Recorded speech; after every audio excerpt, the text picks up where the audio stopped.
You are listening to the Centropic Oracle, an audiobook podcast of science fiction and fantasy short stories that make you think and feel. Within the Cold by Tyler Bourassa.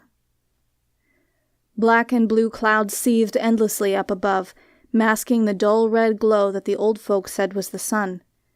Mikkel had never seen the sun, at least not how they went on about it. The real old folk, the ones with barely no teeth and skin dry and cracked like old leather, those ones liked to tell tales about when they was small themselves. They'd go on about how the sun's golden light had warmed their skin like they was standing beside the hot coals of a blazing fire. All Mikkel knew was the grey snow that crunched underfoot, and the cold wind that tore through his cloak and jacket like they was nothing. He thought their golden sun sounded just fine, though. "Cold, boy?" Alan asked, dragging their sled with one hand, the other gripped tight around his spear. Alan had a weird way about him. Always seemed like he could see right through Mikkel's dark, tangled hair and pale skin, right into the thoughts that was hidden beneath. He was also the biggest man Mikkel had ever seen. Big shoulders and arms, like they was made of rocks instead of skin and bone. Not much hair up top, but a thick, black beard with just a bit of grey, and a mean-looking scar above his eyes that puckered red in the cold. "Yeah, bit. Don't bother me none, though," Mikkel bragged, sniffing back the snot that had slipped from his nose. Alan grunted, shifting his dark eyes to Mikkel. "The cold gets to everyone if you give it time, boy. It seeps into your bones, your belly, until all you can feel is cold and all you can dream about is getting warm again. But there ain't no warmth left, boy, not none I ever found. The old folks all say it weren't supposed to be this way. Got colder and colder, now it's too cold for most things to go on living." "We're living," Mikkel said, kicking a bit of rubble out of his way. "Barely," Alan grunted. "There's other things the cold don't kill. Some things the cold just makes angrier, hungrier. Those things sleep away the days and wait until something living comes along. They want to take that bit of warmth that comes with being alive, and they'll take it if they can." Mikkel swallowed slowly, body shivering, though not from the cold. This was the first time he'd gone to one of the big places to scavenge for supplies for his folk. Alan had told everyone that he wanted to teach Mikkel how to be a man, how to scavenge and hunt, and kill if needed. Alan wasn't Mikkel's true father, not like some of the other young'uns had, but Alan had taken Mikkel as his son years ago. "Where are we going to find metal and the like?" Mikkel asked, eyes running over the heaping piles of rubble that looked like they'd shake and topple over from a strong gust of wind. There were also huts that weren't like any hut he'd seen before. They rose up, high into the sky, their tops kissing the clouds with no end in sight. Dozens of different-colored roamers lay along their path, collecting rust, forgotten by the ancients when the deep cold came. "All over. Keep your eyes open and ears open wider. We ain't the only folk hunting these paths for scraps and metal. Dead eyes bout, sure as the ground is cold," Alan growled, head swiveling left and right. Mikkel nodded, though part of him didn't believe in dead eyes. He'd never seen any, and he'd been on his own in the great vast with no one to look after him for weeks after his real family had gone missing. Dead eyes seemed like something old folk made up to keep young and scared and on their manners. Alan grunted and padded away, his footsteps barely making any sound on the fresh snow. Something glimmered faintly down in the snow by Mikkel's feet, so he bent down on a knee to take a look. It had a thin layer of frost coating it, like everything that weren't beside a fire did, but beneath the frost there was a shine that seemed like something right out of his dreams. It was treasure, sure as the sky was dark, and it maybe had a bit of magic left over from the ancients. Mikkel grinned, scraping away the frost as fast he could. The treasure had a weird shape, one he'd never seen before. BMW. He wondered if the old folks would know what it meant. More than likely they'd take it from him. "What you got there, boy?" Alan asked, his raspy voice startling Mikkel and making him jump and drop his treasure. "Treasure?" Mikkel said, bending down to pick it up and brushing off the bit of snow that stuck to its sides. "See?" Alan grabbed it, turning it over in his big hands before snorting, tossing it back down into the snow. "It ain't treasure. Just a bit of metal shaped in letters that don't mean nothing to no one who ain't dead. You're old enough to know story from real. I see the legs of a beard forming on your chin, and I seen how you watch Halla dancing around the fire each night. You ain't a man yet, but close enough. Look for good metal we can use to build shelters or weapons, not that bit of nothing you found." Mikkel bit his lip, trying to hold back the tears that came whenever Alan got hard with him. One came anyway, sliding down his cheek a bit before he could wipe it away. It wasn't his fault the tear came, he didn't want it, but Alan seemed to get a bit angrier because of it. "Sorry, thought it was treasure," Mikkel muttered, his eyes falling on the treasure once more. "Maybe I could keep it anyway? Even if it's just junk?" Alan's hand flew up, and Mikkel flinched, thinking he was about to be slapped. The hand stopped in the air, and Alan put a finger to his lips with the other. "Hush, boy. I heard something over that way," Alan whispered, gesturing deeper into the big place. "Come." Alan yanked on Mikkel's shoulder, nearly pulling him over, then ran off a ways down the path and hid behind a huge roamer. Mikkel stood, torn between wanting to heed his dad and wanting the shiny treasure. Finally, the treasure won out, and he reached down and grabbed it before hurrying to Alan's side. When he got there, Alan flashed him a look that meant Mikkel was in for a beating later, but it was worth it. Maybe he'd give Halla the treasure and she'd dance with him once or twice. Mikkel heard them before he saw them. They had harsh, guttural voices that sounded more like animal growls than words of men. 3 figures, riding atop horses which seemed mostly bones with a bit of thin flesh holding them together. "Dead-eyes," Alan whispered. 2 had hoods covering most of their faces, but what Mikkel could see made him slowly inch backwards. Scars covered their skin, crisscrossing back and forth. The smallest one had a nose that bent oddly to the left, as if it had grown wrong and no one thought to tell him to fix it. The other had a smile on his face more hungry than happy, lips peeled back, showing off his jagged teeth. The last one, the one in the middle, had animal flesh covering his head and shoulders, with horns sticking out from the top of his head like he wasn't a man at all, but something far worse. The Deadeyes had bangers strapped to their hips, each one bigger than the banger Wise Farron kept hidden in his tent in case trouble ever came calling. A low whine slipped from Mikkel's lips, the kind of sound a scared boy would make alone in the dark with a nightmare still fresh in his mind. Mikkel's hands flew to his mouth to cover it, but it was too late. They'd heard him, he knew they had. The small one with the crooked nose tilted his head, eyes shifting this way and that. His eyes were like frozen pools of water, reflecting everything they saw but giving nothing back. Cold as a storm, cold as a night with no fire. Those icy, dead eyes stared right at the roamer where Mikkel and Alan hid. "You hear that?" Crooked Nose asked, his tongue snaking out and running along cracked lips. "I swear I heard something moaning sweet and pure just over yonder." Mikkel shivered at the hunger creeping into the Deadeye's empty voice. It didn't sound like an animal at all, but rather something dead that never knew what life felt like. The man with the skin of an animal frowned, shifting his gaze to his companion. "You're hearing the cry of the wind and mistaking it for a bit of tasty. If there was a sound, I would have heard and told you about it. You ain't the one who says what's where," he growled, his eyes coming to life for a moment to blaze hot and fierce. The smiling one laughed, fingers tapping on the end of his banger. "I know what I hear when I hear it. You saying I'm lying?" "I'm saying you best walk low, or this time your nose won't be pointing nowhere. Maybe it's time I get myself a new hat and set you to moaning," the horned one hissed. Hands clamped around Mikkel's mouth and his body clenched up, ready to pounce away. "Easy, boy," Ellen's hot breath whispered into his ear. "Come, we best be on our way while they three have their fight." Mikkel nodded, and the 2 of them crawled slowly away in the opposite direction. Alan pointed to an opening in the bottom of one of the giant huts, and Mikkel followed. His back itched something fierce. Each moment he was sure one of the Deadeyes would grab him, stealing him away to make him their tasty. They didn't, though. Instead, their angry shouts grew louder, and Mikkel heard thumps and groans which could only mean they'd set to ending their fight with fists.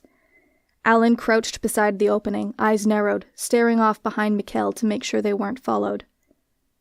Deep down in his roots, Mikkel knew that if the Deadeyes found them, Alan would do them in, quick and hard. No one in the village could run as fast or fight as good as his dad. People sometimes tried challenging Alan when they had drank their fill from the old clay jug the men always passed around. They'd wrestle Alan in the big circle by the fire. Each time, Alan would get their arms or legs, or sometimes their head between his big hands, and quick as that, it was over. Every now and then, the one who got beat would stand up, red-faced, and take a swing with his fists at Alan. Those fights ended even quicker and always the same way. A loud crack and a bit of red on the snow. Then everyone nodded as if they'd known that was bound to happen all along. "Stop staring at the wall like it's a pretty girl and get in," Alan snapped. Mikkel flushed. "Sorry," he muttered, sitting on the ledge of the opening and sticking his legs through. "Easy, bit of ice on the ground inside." Alan grunted as he helped Mikkel through the rest of the way. Mikkel hopped down, bracing himself for the slippery floor, but still stumbled, only catching himself on a table at the last second. He let out a shaky breath and backed away, giving Alan room to get in. Alan landed sure-footed, as if there weren't any ice at all.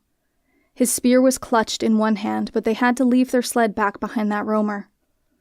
"Reckon those three wouldn't shy away from a bit of blood on their hands," Alan said, gazing around the room with a frown. A bang, louder than thunder, erupted from outside, and Mikkel fell to the ground, covering his head with his hands. "Easy, boy, easy.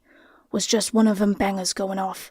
I suppose they settle their fight now and will go on their way," Alan said, patting Mikkel gently on the back. "What if they come in here?" Mikkel whispered, eyes wide. "Doubt they will. Reckon they're going to be more concerned with taking away the dead man's things and serving up his horse for meat. If they do come in here, we're in a smaller space. Bangers are good from far away, but here my spear will do just fine," Alan growled, tapping his spear once on the ground for effect. Mikkel nodded, pushing himself back to his feet. The room they were in was dark and filled with long tables made of shiny wood. The tables were mostly empty, except for broken things that made no sense to Mikkel. Strange material that was hard, but not as hard as metal, then other things that shined like ice but weren't as cold. Nothing no one would want. "Take a good look round the room, then if there's nothing, we'll head on through the rest of this here building. Seems sturdy enough and not too likely to fall down on us." "Sure da," Mikkel said, silently mouthing the word building, committing it to memory. Mikkel did a slow circuit around the room, looking for metal and other things the folk back home might need. He hit his knee on something and cried out, quickly turning to look behind him and see if Alan had noticed. He hadn't. His dad was on the other side of the room, crouched down and looking at something up close.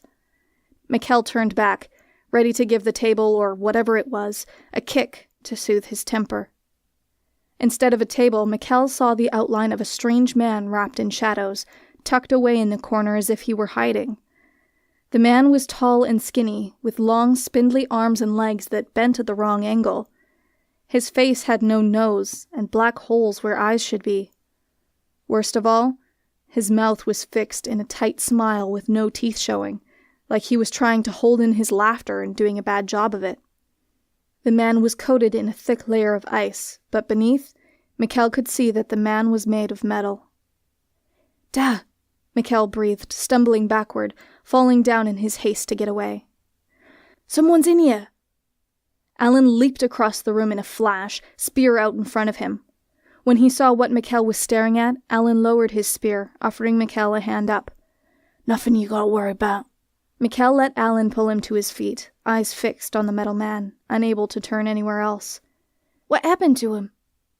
Alan frowned. "His time ended, I suppose. Heard some say there what once ruled these lands and left him cold and dead. Other fools say they're gods, waiting to wake up and save all the good folk from these here dark times," Alan muttered, spitting at the foot of the figure encased in ice. "I say they're nothing but scrap metal." "They ain't dangerous, are they?" Mikkel asked. Alan shrugged. "Only seen a couple of them. They never bother me any and I don't bother them. Ancients used to make lots of things that didn't seem to do nothing.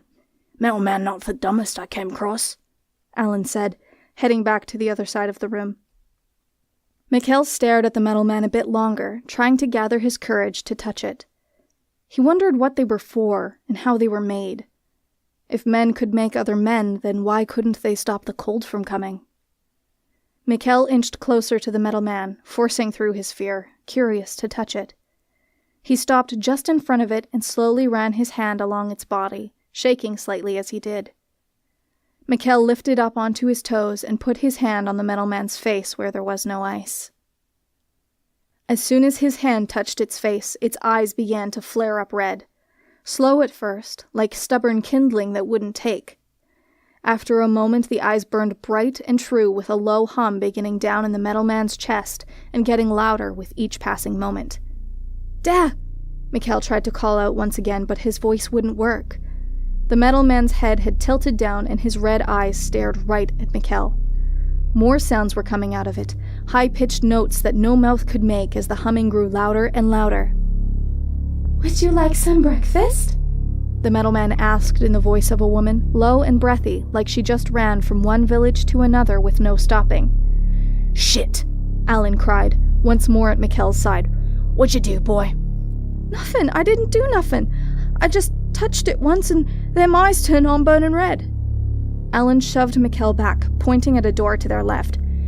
"Head on out through that door there, and I'll be right behind you." Cracking sounds from behind Alan drew Mikkel's attention back to the metal man. It was moving, ice snapping and breaking as it struggled out of its frozen prison. It managed to free its right leg and took a halting step forward, but when it tried to move its left leg, something snapped, and the foot was left frozen to the ground. The metal man didn't seem to notice, stepping forward onto its stump with an awkward stumble, as if he'd taken one too many sips from the old clay jug. "You mustn't leave yet. The reports have yet to be signed," the metal man said, this time in the voice of a man, deep and sure. "Get out of here now!" Alan screamed, ramming his spear at the metal man's chest. The spear scraped along its chest with a high-pitched squeal, and Mikkel's hands flew to his ears to blot out the terrible sound. "Kill it, Dad, kill it!" Mikkel screamed, his curiosity long forgotten in his fear. This was worse than the dead eyes, worse than the cold. Alan snarled, lunging at the metal man's head this time, but its hand snapped out, catching the spear and yanking it away from Alan.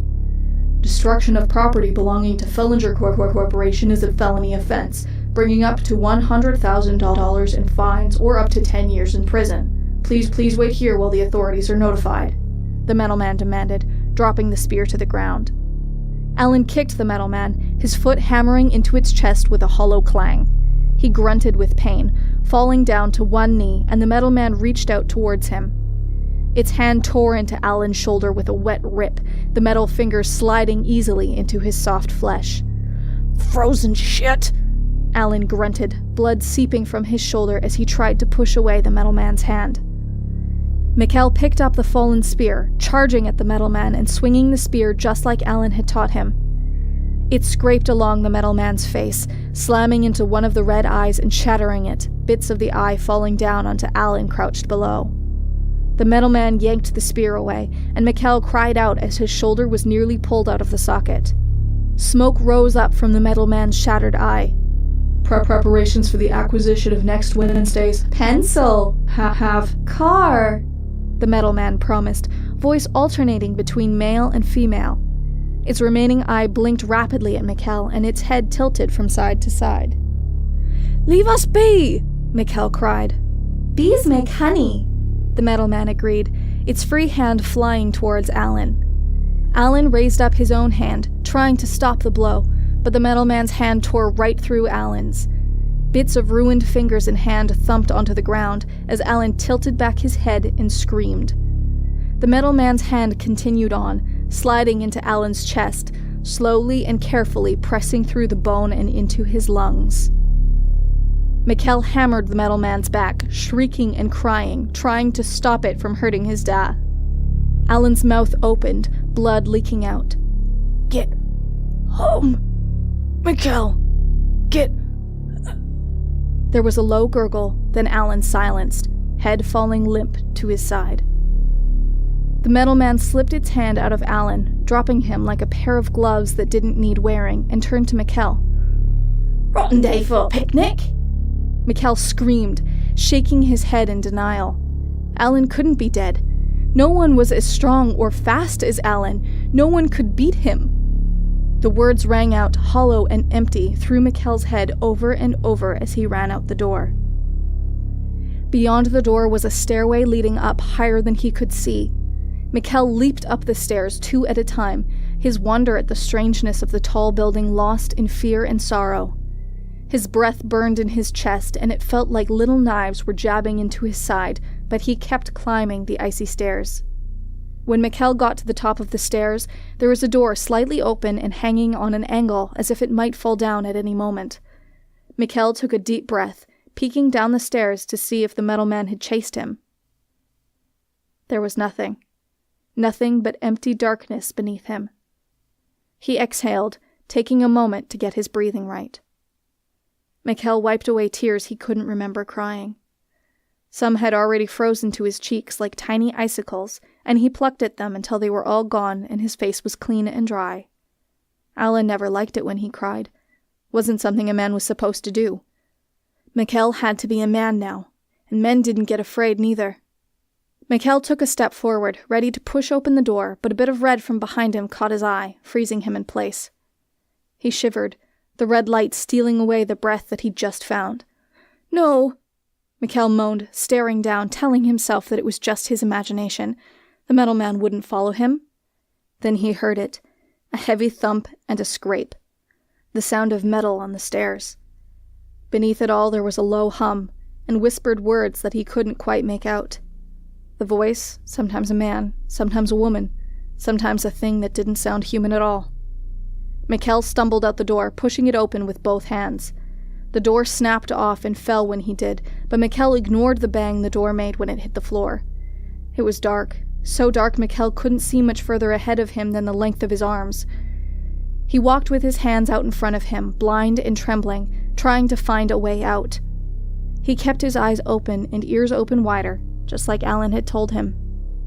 "Sleep is best when you've got an early apple," the metal man mumbled, thumping and scraping down the hall behind Mikkel. Mikkel ran his hands along the icy wall on his left, trying to find a hole or door, anything he could slip into to get away from the metal man. After a few hurried moments, he found a door and twisted and pulled on the frozen handle, but it wouldn't open. The next door was the same, and the one after that. Mikkel snuck a quick look behind him. The red light was getting closer, almost close enough to touch. "Eyes don't see everything they're supposed to," the metal man sang, "but sometimes they see what they aren't." Mikkel whimpered, charging forward, not looking at where he was going, eyes locked on the bit of red light behind him. He hit something, cold and metal, and for a moment his mind reeled, thinking there was another metal man in front of him. It wasn't a man, but a heavy metal door, slightly open, enough space between it and the wall for him to slip an arm or a leg through, but nothing more. Mikkel put a hand between the wall and the metal door, grunting as he tried to force it open. It wouldn't give. He risked a glance behind him. The metal man was close, mumbling his words that made no sense. Mikkel placed both of his hands on the door and a foot on the wall, using the strength of his arms and a leg to push the metal door open. At first, nothing happened, and Mikkel screamed as the hum and scrape of the metal man got louder. Then finally the door shuddered, sliding open with a high-pitched ding. When the door opened, Mikkel nearly fell down into a square-shaped hole, longer and wider than he was tall. There were no stairs. Instead, a metallic rope dangled over the empty darkness beneath. The edge of the rope was torn, like something heavy yanked on it too hard and ripped it, tumbling down below. "There ain't nothing there!" Mikkel screamed, turning back behind him, looking for another escape. It was too late. The metal man was there, a few feet away. "We're all nothing in the meeting at lunch, but don't worry, there's coffee at 3, the metal man promised, the hum from his chest high and labored. "You don't make no sense! What's wrong with ya? Go back to sleep, you piece of scrap metal!" Mikkel said, trying to back away from the metal man. There was nowhere to go, just the fall behind him. "Sleep now, Mr. Fellinger. You need your 8 hours, the metal man said, reaching forward, its hand crusted with crimson ice. Mikkel ducked, covering his head with one hand and searching for a weapon with the other. His hand closed around something cold and hard in his pocket. His treasure. He used it like a knife, jabbing it into the metal man's good eye with all his strength. The eye shattered, just like the other, and the metal man shrieked and screamed as it twirled in circles, smoke rising up from its ruined eye. Mikkel crawled away, doing his best to avoid the flailing metal limbs. When the metal man stumbled by, Mikkel kicked at its leg that had no foot, making it slip as the jagged edge at the end of the leg scraped along the floor. It fell forward, its hum rising up into a fevered pitch as it tumbled down into the hole. There were a few seconds of silence, then a loud crash, echoing up from the darkness. Mikkel stumbled forward, staring down into the hole, searching for a red light. He stared down, unblinking, into the hole for so long his eyes dried out and started to burn. For a moment he thought he saw it, almost farther than he could see, a red light, flickering like a weak fire in a strong wind. Then he blinked and it was gone. There was only darkness, empty and cold. "When's the last time you went to a big place?" Jenna asked, eyes wide as she stared at the tall buildings surrounding them. "I come time to time. Had my fill of it when I was only a boy. Before you was ever born. A man's got to earn his keep, though. So when the call comes, I hear it and go." Jenna nodded. "A woman's got to earn her keep too, right, Dad?" Jenna asked, shivering as the wind howled into them. Mikkel nodded. "That they do. You cold, girl?" "Yeah, just a bit. Cold most days, though. Today just a bit worse," Jenna muttered. Mikkel smiled, proud of his daughter and her strength. "It's good not to mind for cold, girl. It's a part of us. If the cold don't kill you, it just makes you stronger. Freezes away your fear and your sadness. Freezes you up till you're so strong you can't be broken by nothing made of flesh and bones." Jenna frowned, a dark thought creeping into her mind. "What about the middlemen, Dad? What if we see one of them?" Mikkel frowned, eyes narrowing as he remembered. "We'll leave 'em be. Don't touch 'em and they won't bother us none." "But what if they do?" Jenna asked in a harsh whisper. Mikkel put a hand on his daughter's shoulder, stepping up so close they were nearly nose to nose. "Then you got this," Mikkel said, unwrapping a small bit of metal, shaped into letters that long ago lost their meaning. Jenna took the gift, her face solemn. "Your treasure? You're giving it to me?" Mikkel smiled, handing his daughter the treasure that saved his life. "Course. Now keep it close, girl. It's still got a bit of magic left. Might be you need it someday." Jenna ran her hands along the cold metal, getting to know it a bit before placing it carefully into her pocket. Mikkel watched his daughter, sure that the treasure would keep her safe, sure as the ground was cold.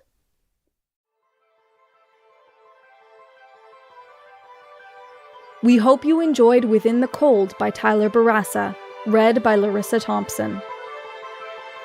If you'd like to make a donation to the author and narrator of this story, check out the story page link in the description and click the PayPal donate button, or pledge your support to us directly on Patreon.